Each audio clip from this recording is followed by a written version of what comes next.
The Grow My Cleaning Company podcast helps owners of cleaning companies just like you to grow your company and yourself so you can make more money and finally get the time and money freedom that probably got you into this business. Discover how to automate and create systems that allow you to grow like crazy without losing control. If you dig the show and want to show some love, subscribe, rate, and review on iTunes. It really helps. Enjoy the show. Hey, Cleaning Nation, Mike Yampian here with the lovely, the amazing, the Canadian, Suzanne Bandick. But she spends many of her hours, days, and months in Mexico, which confuses me because if she's Canadian from Canada, which is above America, but she lives in Mexico, which is below, I'm like, let's just sort it out. We'll call her American. And she speaks the language good. I think she's a grade 2-er, but other than that, she's we're going to let it slide. So many of you who are fans get a lot of Tracy because we love Tracy. She's one of our mindset coaches, but not as much Suzanne. And I think one of my favorite things about these two ladies is they're both wildly amazing at getting beliefs changed and people feeling the way they need to feel and looking at things the way they look at to get results, but completely different. No one is ever going to accuse Suzanne of being a Tracy knockoff or vice versa because they're just wildly different. And Suzanne is probably the most different person on my team than me, which I love interviewing her because it always has more fun and one of my favorites. So that said, Suzanne, I know she's kind of sent me a topic she want to talk about. I'm excited about it, but I didn't want to even screw it up with an introduction. So I'm going to pass the ball to you and you say fascinating things. I will ask hopefully interesting questions and we'll get this party started. Well, hello, Mike. Hello, everybody. What I would love to discuss with you today, Mike, is a way that you can play with your mindset to lessen fears, stop with thinking negatively, and the ability to actually focus on what you want. Is that all? Why don't we just promise the moon? I'm glad you're running this thing because that would be too big of a promise for me. I'm like, I don't know. I can't do any of those things. Never mind all of it. But I have high hopes with Suzanne. Only thing I'll add as we go forward is I used to fight the word mindset a lot. And a word that I've chosen to use that I think is helpful for me and maybe helpful for you is just beliefs. Mindset seems real squishy and woo-woo. I'm like, I don't even know what that means. But beliefs, I'm like, that's a solid locked thing. And the encouragement I want to give as we walk into this is all those things that Suzanne mentioned, from what I could tell, don't have a lot to do with reality, right? You could be having what you consider a good day or bad day, making money, losing money, feeling good, feeling bad, fighting with the spouse, loving the spouse, whatever that is. And it doesn't affect all those things Suzanne just mentioned. You still have 100% control of. So I want to encourage you. Certainly we want to help you make money and get out of cleaning and grow and all those cool things. But if I could pick, I'd rather you still be cleaning or not growing as fast as you want and feel amazing about life than be growing really fast, not cleaning, be a millionaire and hate life. So as much as we talk about what to do and how to do it, important, certainly if you want results, how you experience it, how you choose to experience it. I hate to say it from the guy that doesn't know how to help you with this, more important than know what to do. So I'm buckled up. I'm excited. I can't wait to hear what you have to say. Well, that's great information, Mike. Yes, it's about beliefs because we've talked about this before. Everything we're thinking, our mind wants to prove us right. Mm-hmm. So let's go to the positive instead of the negative because it's a future it's not written in stone yet. It hasn't happened. So why should we stress and fear the future when we can think, I'm going to choose to believe in positive things, right? You can even go further. If we choose to worry and fret about negative things, that has happened. So even though the reality we're fretting about likely isn't going to happen because we tend to over dramatize the negativity, we still experience that if it has. So it's like, exactly. By God, Suzanne's probably not going to punch me on this podcast, but if I just stressed and worried about it, I could get myself worked up to feel 80% of the pain I would feel if she actually did it. That's insane. Or she's probably not going to gift me $1 million or tell me I'm, a grandfather or some exciting thing. But if I could still choose to experience some of that. So 1,000% yes is what I'm trying to say in my long, clumsy way. Awesome. So what we're going to talk about is pre-paving. So, when you feel anxious about something coming up, you need to do something, or even just an everyday errand, you need to go to the bank. and you get concerned about, oh, what's the traffic like? It's going to take too long. I'm running late. There may be a lineup. I may not find parking. This may take forever. It's going to be hard, right? So in our mind, with our beliefs, we can be thinking all of those negative things, or we can stop, we can breathe, and we can say, what would I like to experience? That's a And writer in down. That's a writer downer, kids. What would I I like to like, experience? That could be life-changing words. Go ahead. okay, so in our mind, we can say, you know what? I would like to see I get there in perfect timing.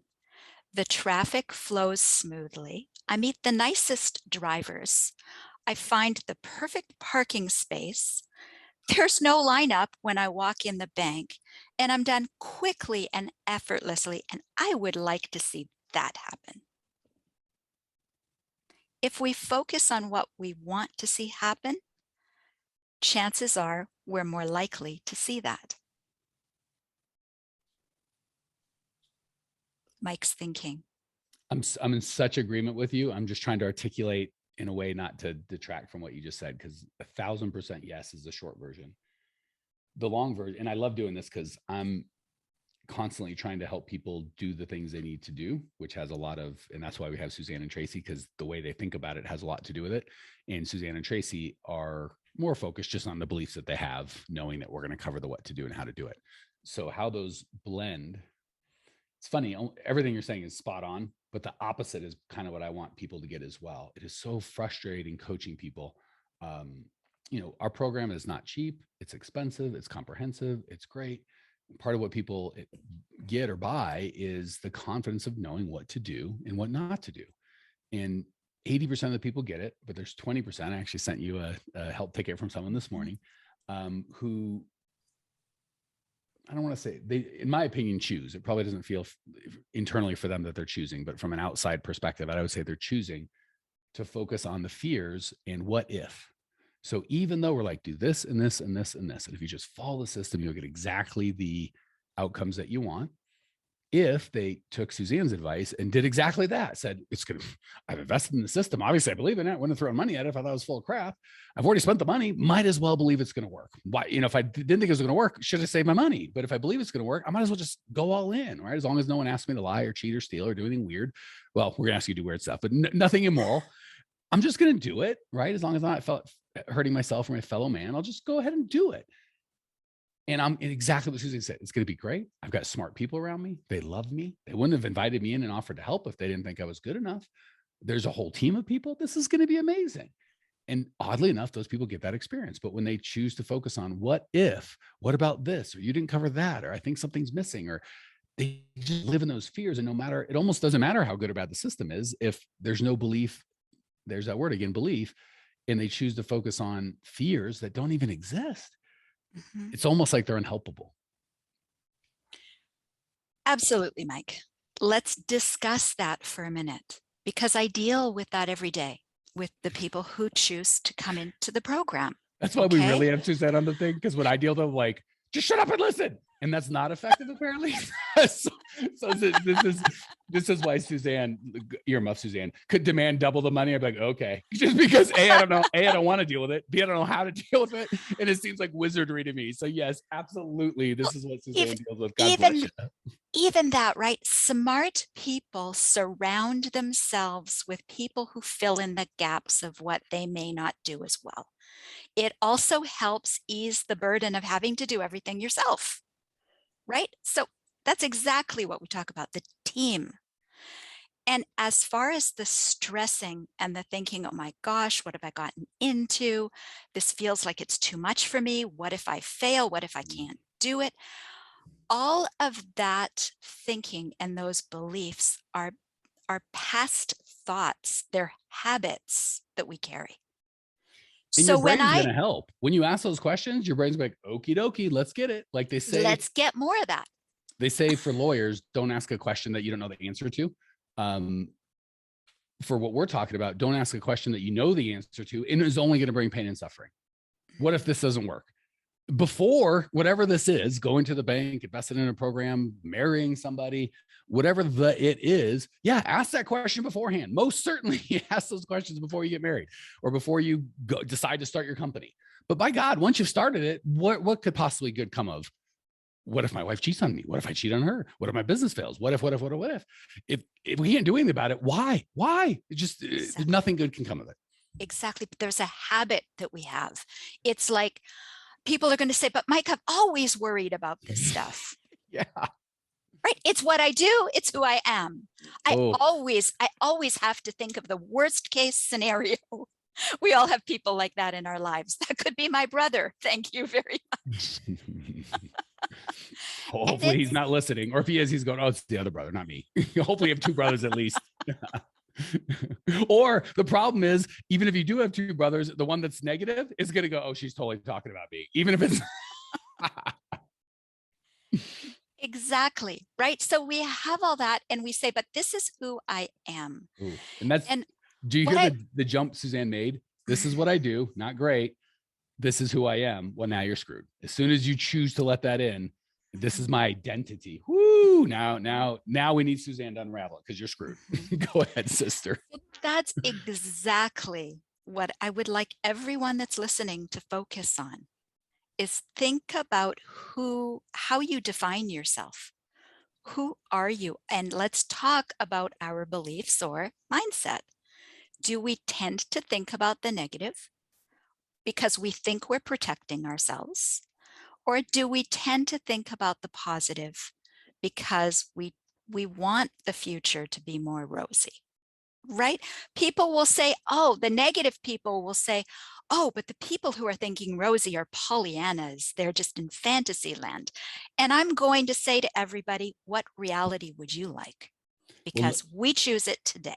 let me speak for the negative guy or gal. And this is not me, but I know they're out there and they're saying this in their heart. So I just want you the opportunity to be able to respond. Suzanne, I'm not negative. I'm just a realist. I want to be realistic about this. Mm-hmm. Speak to that poor son of a gun. And that, dear sir, is a choice. What reality would you like? Okay. I'm going one more level just in case. But Suzanne, and by the way, it's hard for me to say this because I'm so in tune with what you're saying, and it's vinegar coming out of my mouth. But I want to give a voice to those people that feel this way so we can help them as well. Suzanne, you know as well as I do. I could absolutely think that the bank's going to be great and the traffic's going to be great. Everything's. I did that once in 1997, and there was the worst car accident I've ever seen in my whole life. So I now know that's insane to think I can control the world with my thoughts. I'm just being a realist. I'm going to come back to, do you want to experience more of the same, or would you like to experience something different? But I did. I tried. I put out into the world that it was going to be great, and it wasn't 26 years ago. And now I've learned. So how can you possibly say that this works? Because I tried it and it didn't work. All right. And I'm sorry, Suzanne, you know that's not who I am. It feels so stupid. Absolutely. But Mike, this is real. Thank you for doing this, right? Thank you, because this is so many people in the world that do this. Okay. My suggestion is usually, how about you try this new way for a week? Let's just see what happens. Just play with it. Just try it for a week. At the end of the week, examine it. Say, what's happened? Did things turn out a little bit better? I think maybe I'll try it for another week. Right? Do it 1 week at a time. That, by the way, is how my mother got me through university. Yeah, there it is, university. I knew she was Canadian. I caught you. We go to college here in the States. You know, she'd said, just do 1 week at a time. Just take it to spring break, right? So anything new we're trying, we're changing a habit, and it's not easy to change that habit. But I'm used to thinking negatively, Suzanne. I'm used to thinking about the worst, usually because I don't want to be disappointed. That's a great one. Right? So what if you just try for a day, for a week, and try what I'm suggesting and see how it feels? And the cool thing is, for all you pragmatists out there that are like, I know science and you can't make things happen with your mind. For those that believe that, true story. And again, I'm not one of these like I'm going to bend a spoon with my mind or anything like that, but I have most definitely found when I focus on whatever I focus on, I tend to get. Period. End of sentence. Not every time, not 100%. This isn't magic genie type crap, right? But where your focus is, the biblical version would be where your treasure is, your heart is as well. So that would be money. I think focus is also the treasure that we have. That's a gift that we have. So wherever we put that time, money, focus, energy, that's what we tend to get. So to the pragmatist out there, if your standard is, if I can't have it 100% of the time work like in a scientific lab, then I don't want it. Best of luck.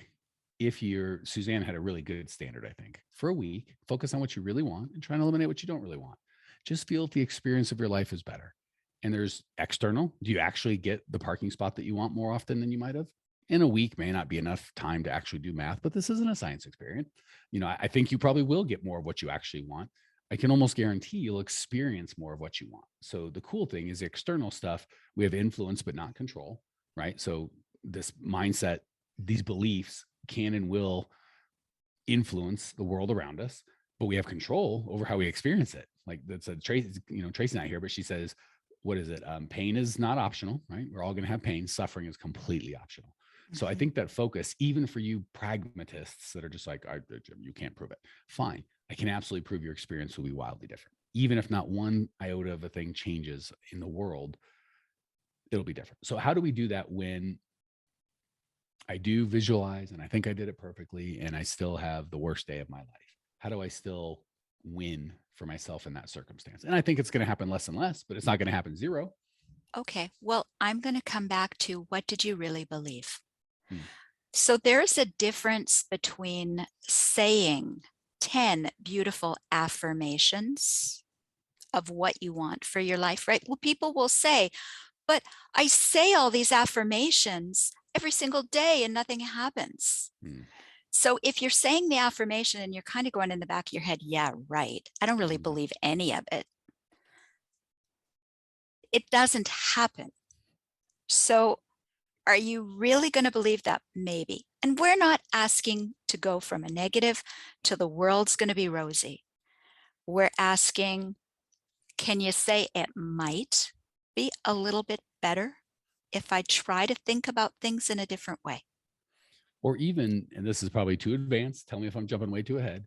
I think you said it perfectly. Saying it is step one, right? But there's actors. I can say, I love you on a script to another human being across from me on a stage, and it means something very different than when I look into the eyes of my baby, right?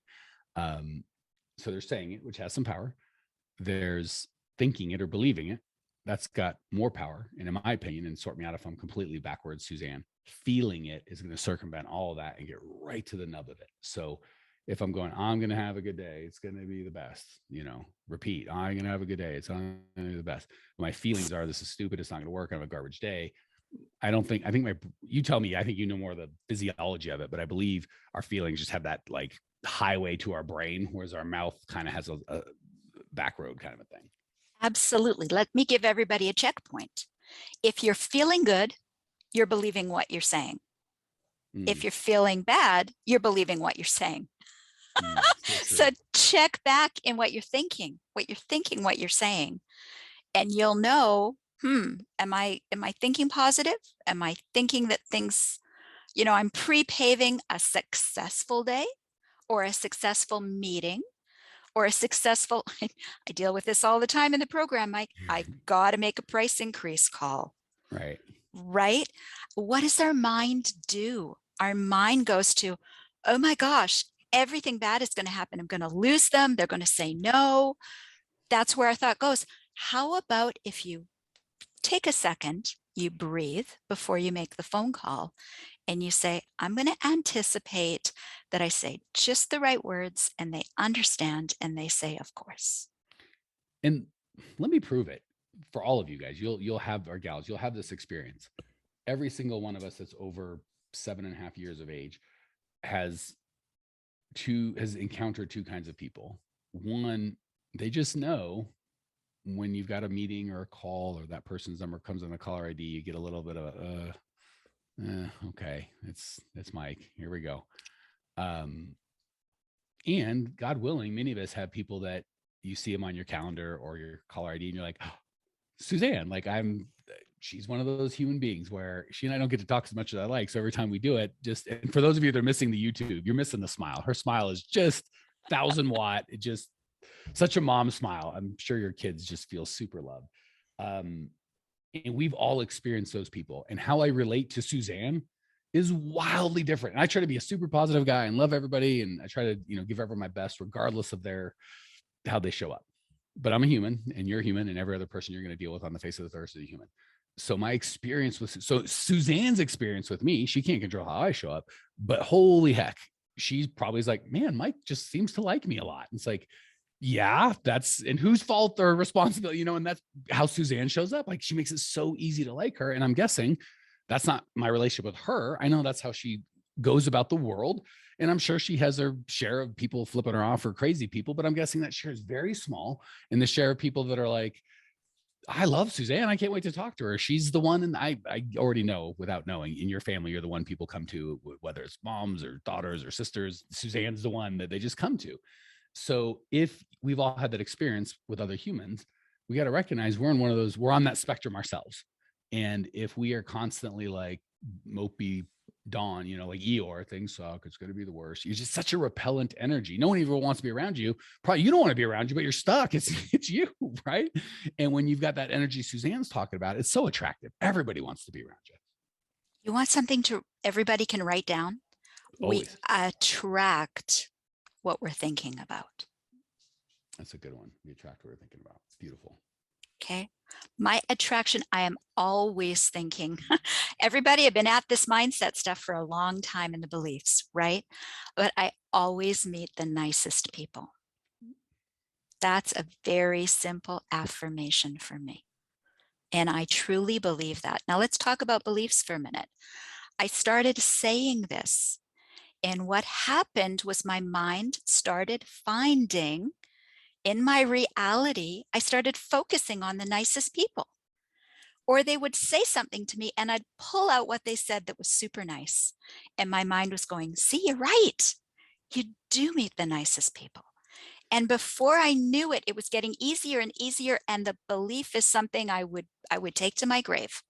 I meet the nicest people because the proof just kept coming because it was my thought. What happened first, chicken or the egg, right? Well, the person or the thought? When you think you're going to meet the nicest people, obviously you show up differently. Right. And when you show up differently, so if you ask 1,000 people I've met, is Mike nice or not nice? Or is he the nicest people or not the nicest people? Suzanne would probably go, oh, Mike's super sweet. I'm sure if you looked hard enough, you'd find someone go, oh, Mike's a huge pain in the ass. It's not, I have a lot of ownership, but I'm guessing just like, even we mentioned, Suzanne in traffic, maybe someone flips her off. Say we all get that once a month. I don't even know what it is. But by the way, I'm going to send them love. Yeah, well, they need it. Suzanne doesn't even notice it. If I asked her, she'd be like, that's never happened to me. But if I was in the car with her, I'd be like, that's true. It happens every 17 days. But Suzanne is so tuned into the nice people. It doesn't even register. And the crazy thing is, Mr. Flipper Offer, Mrs. Flipper Offer, they might be furious with Suzanne for 10 minutes, an hour. They might go tell their boss or their friend about this crazy lady the next day. And they're thinking somehow it affects Suzanne, but they're miserable. Suzanne didn't even freaking register because she's too busy running into nice people. She's trained her brain. This is who you get. So when people meet that mold, she connects and immediately is on that wavelength. And when people don't fit that mold, I bet you she doesn't even see them. Like literally, if we could somehow count the people that had a bad energy or gave a hand signal or shook their fist, the count would be 10, 20x what Suzanne would experience. If she wouldn't be lying, she'd go, yeah, I think one time 9 months ago. But if we had a little counter in the car, it'd be like, there was 34, Suzanne. And she'd be like, I don't know. Like, it just isn't that. And the cool thing is, what's the difference for Suzanne if it really was one person or she just experienced one person? Zero. It's exactly the same experience. Wow, that is deep, Mike. Well, there you go. Angry people in traffic. How can you beat it? Right. Absolutely. Absolutely. So next steps. I'm dumb and I got it. So I know that you've communicated this in a way that anyone that wants to hear is able to hear. So assuming everyone's kind of on the same page as we are and we got it, what's next? What do you recommend? What's next? I guess is the question. Well, what's next is to actually implement. Dang, I was afraid you were going to And say that. I go through this all the time again with our clients. It's you can hear it. You've all heard it now. And you've thought, hmm, maybe that's a good idea. Hmm, maybe sometime I'll implement it. If you don't think about it now, think about the next thing that you have to do, whatever it is. And I want you to take a moment right now and picture it going smoothly, the Hmm. way you would like it to go. If you don't do that by tomorrow, gosh, even by later today, you'll have forgotten this concept that maybe could make a huge difference in your life. You'll have forgotten it if you don't implement it into your life and say, I'm going to try it, or make a note to say, I'm going to try it for a day, or I'm going to try it for a week, and remind yourself every single day. Nope, I'm going to try Suzanne's theory. And then I'm going to say, oh, she's full of, can I say it, crap? Or, hey, that was a great idea, right? So that's the next step. Implement. We've learned about it. And the bottom line is, what are you ready for? Are you wanting to lessen the fear you have in your life? The dread, the confusion, the negative thinking, right? That things always have to be the same way and you're maybe not happy with them. Are you ready for a change? Then try this. I'm going to bring up one last thing and then we're going to wrap it. Mhm. First of all, agreed on all counts. Second of all, a lot of the things that you might feel like you need to do, kind of shooting on yourself. I should do this. I should do it. Can feel really heavy in their heart. And some aren't, some aren't. This is one of the lightest, right? This feels great. There's some things you do. They're like, oh, that's going to be a tough one. You know, if we were talking about forgiveness and going to someone that's wronged you and making it whole, I get going, it's important, but that's going to be a tough one. This is just one of the lightest, easiest things. It's like, go give your, go get a massage from a good therapist. Like, come on, this should be an easy one on your list. All right. The last thing I want to say, because my favorite thing about Suzanne, I think our beliefs are very, very similar, but the way we look at the world is just so different. I'd love, we're kind of opposite sides of the same coin. So it's so much fun getting to talk to you. So I'm always trying to bring up the people. I think you're kind of one brain and see the world one way and I'm the other. So I can kind of bring out the questions that they would be Perfect. asking. So I'll give you the most opposite energy I can think of from Suzanne is Jocko Willenick, the author of Extreme Ownership. So Navy SEAL, man, very I guess the big thing is Suzanne's got a very beautiful feminine energy. Not that she can't be have a good masculine energy as well, but naturally I think her feminine energy is so attractive. And I think I'm on the other end of the spectrum, not good or bad, just different. Jocko's way further than he's as masculine and he's just super masculine. But that extreme ownership really melds with what you're saying. He talks about owning every daggum thing. And I think guys that are pragmatic, like that sounds bullcrap, I'm not trying that, would completely, I don't say buy into, but completely sign off on extreme ownership. So I just saw the connection. I wanted to get your opinion as you were talking to Suzanne of really extreme ownership is not just owning how I show up, but going, I'm going to go so far as to own how Suzanne shows up. And if you ever want to lead a team, that's how you got to do. Your energy is going to flow to just be like, well, Suzanne's a bad egg. There's nothing I can do about it. She's just a pain in the ass. Like, doesn't matter how I show up. Well, yeah, if I show up like that, even Suzanne's going to have a tough time being Suzanne if I beat that into her. So how do you, or do you marry or intertwine that, what I would consider is a very masculine concept of extreme ownership with this very beautiful kind of soft skill set of owning your beliefs? I see those as really entwining nicely, and I have a feeling you can put a bow on it. I have a very simple question. Whenever anything happens to you, whether it's good or bad, the question is, how did I attract that? That's such a good question. So for one half of the brain, how did I attract that would be a perfect phrasing. The other half of the brain or other half of the types that think this way, how can I extremely own this? But it's really saying the same thing, just in words that different is going to resonate with different people. So I love that. So for those of you that think, how did I attract that? Is too woo woo. It's too, that doesn't make sense. It doesn't connect. Go, how can I take extreme ownership over the situation? And for people that extreme ownership doesn't connect with, go, how did I attract that? Exactly the same power, but I think that should cover most people. All right. Anything we missed? Anything you want to add? Any words of encouragement or love before we go? I think that's good. Let's try it. Right? Yes. Everybody, take the action, try it out. Let us know what you find. All right. So let me give you an easier action item for everyone. Do that first and foremost. For those of you that are going, I want to do that. I know I should, but I probably won't. Fine. Break it down even easier. So the thing I love and the thing I don't love about these podcasts are most of the time that you put the voice, earbuds, and it's right into your brain and it's just a direct connection, which is fantastic. But we can get like, I like this. It feels good to learn. I don't have to go do anything. I just learn all this great stuff and I feel amazing, but my life doesn't change because I don't do any of the action items. And we can just listen to the next one, which feels great, doesn't affect as much. So I'm going to encourage everybody to, as much as I love the sound of my own voice or all the guests or hosts we have on our podcast, to go to the next one, pause, just give yourself 5 minutes, take an action. Never leave, as Tracy would say, never leave the scene of a decision without some sort of action. That's exactly what Suzanne's saying. So I would suggest exactly what Suzanne said. Pick out the next thing you're going to do today, and maybe the biggest 2 or 3 or 4 things that you're looking forward to and really not looking forward to this week, and then decide how you're going to experience them in advance. That would be the big boy, big girl call to action. For those of you who are like, I'm just going to go to the next one. All right, hold on. We'll give you a little easier one. If you go to growmycleaningcompany.com, we've got the 5 shifts that you need. It's a 40-minute training. It's a little more compact and like, I still need stuff to do. I would do that. So anyway, growmycleaningcompany.com. That's where kind of all the free content we have, stuff like this. But again, doesn't matter if our content is the cure to cancer. If you don't take any action, we might as well just be babbling. That's it. growmycleaningcompany.com. Check it out now. Do the absolutely free on-demand training, 5 shifts that you need to make to clean your business up. See you there. Bye, everyone. Well, here we are, the end of the podcast, and you made it. Great job. I've got a little bonus for you for sticking through with me. But like I mentioned before, if you got value out of this podcast and you want to show a little love, subscribe, rate, and review on iTunes, Spotify, wherever the heck you're listening to this thing. Share it with a friend.